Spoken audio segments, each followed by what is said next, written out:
you sure this is the right place? We could be doing this all day if it ain't. When we were kids, one of the many things that separated the girls from the boys was the tolerance of creepy, crawly things. The boys would go, wow, and the girls would say, ew. THQ is hoping to snare both the traumatized and the curious in its web of critter-on-critter combat with deadly creatures for the Wii.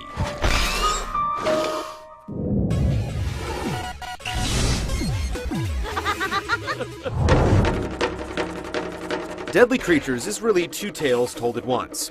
On one side, you play as a scorpion and a tarantula, living Darwin's dream underground. The objective here isn't clear, except that your travels follow those of two humans above ground in an old gas station.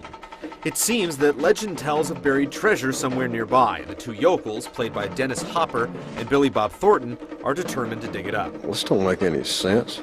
Come on. Grab the shovels. This is where the paths cross, as the pair goes prodding in the ground looking for the gold. They inevitably dig holes in all the wrong or right places. It's an interesting concept. And let's face it, your options are kind of limited when you're making a video game about bugs. Even so, the interactions between the two worlds could occur more often. The intentions of the bugs is never made clear, nor is their role in the treasure hunt. So ultimately, half of the story hardly even exists.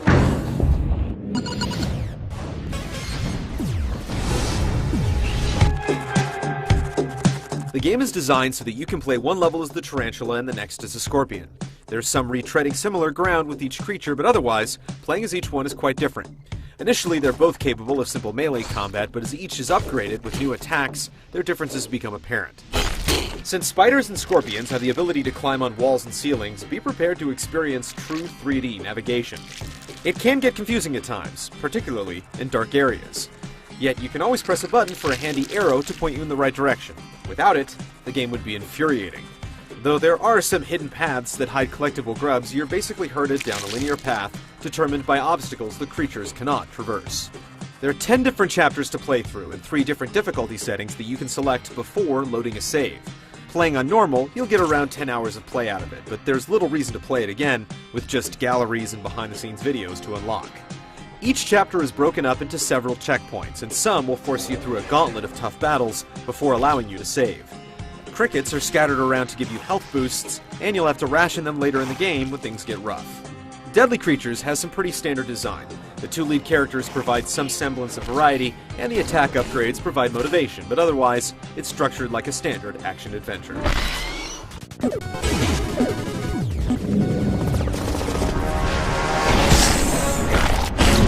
Deadly Creatures has a near equal mix of level navigation and combat. You'll go upside down, right side up, and all places in between, as both arachnids cling to each surface. You platform for a bit, and then the level breaks open into an arena where you throw down. Combat is surprisingly deep, with each creature packing an impressive arsenal of attacks that eventually become unlocked as you progress. Utilizing an invisible lock-on system, your vermin will automatically square up with whichever creature in the direction you shove the analog stick on the nunchuck. It works fine when you're taking on a creature by itself, but when attacked by multiple foes, it's completely random. This can be annoying when you've whittled down an enemy to nothing but can't seem to land the final blow.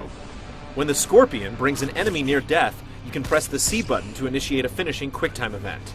These over-the-top moves obliterate any sense of realism, but all is forgiven when you drive a stinger into a rat's skull. You get a small health boost for completing one, and if you botch one of the gestures, you can just press the C button and try it again, taking any semblance of skill out of the equation. As the game wears on, the moves really start to pile up, giving each character an identity. The Scorpion is a tank that can dole out punishment. You can sting, dive underground, and perform all manner of melee attacks, but they rarely work the way they're supposed to. You're better off just jamming the A button. The Tarantula is much more versatile and fun. He's agile and can shoot a stream to tie up enemies or fly to webs. Playing with the spider requires that you play both offensively and defensively, and for the first half of the game it works great.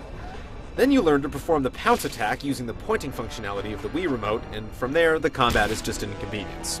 The rest of the game is balanced by light exploration to collect grubs, and boss fights that are hit or miss. Taking on a rattlesnake in a game of cat and mouse or a giant lizard is great, but there are far too few of these types of encounters. The gameplay features a nice mix of exploration and combat, but gesture recognition is spotty, and a couple moves are way overpowered. Yet Deadly Creatures does an amazing job of making each showdown epic, and the finishing moves will give you a new perspective on skittering critters.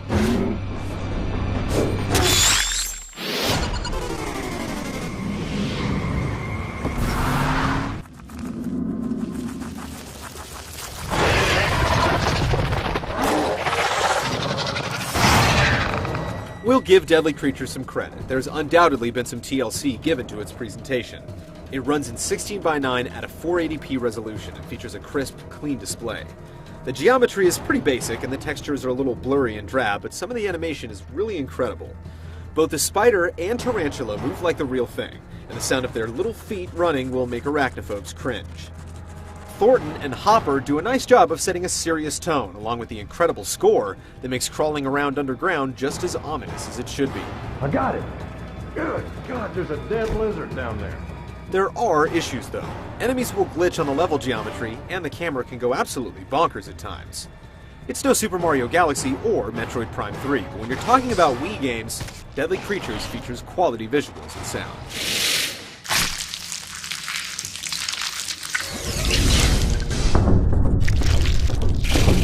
Deadly Creatures is a cool game, and in some ways, it's unlike anything you've played before.